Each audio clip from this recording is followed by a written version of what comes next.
గాడిద నీడ.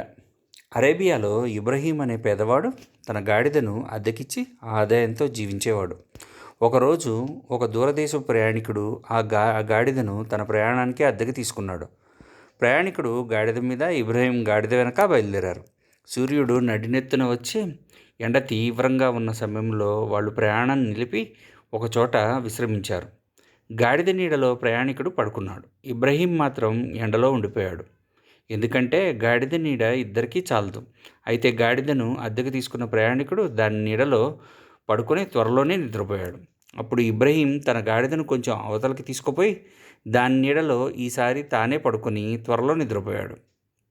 ఎండవేడికి ప్రయాణికుడు లేచి చూస్తే గాడిద దూరంగా ఉన్నది.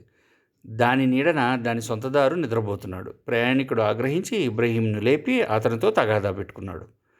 నేను నా గాడిదను అద్దెకి ఇచ్చాను కానీ దాని నీడనివ్వలేదు అన్నాడు ఇబ్రహీం. ఇద్దరూ తగాదాపడి ముష్టియుద్ధం దాకా వచ్చారు. వాళ్ళ తగువు తీరేలోపు గాడిద తన మీదున్న బరువుల్ని కింద పడేసి ఏటో వెళ్ళిపోయింది. గాడిద గోవిందో గోవింద.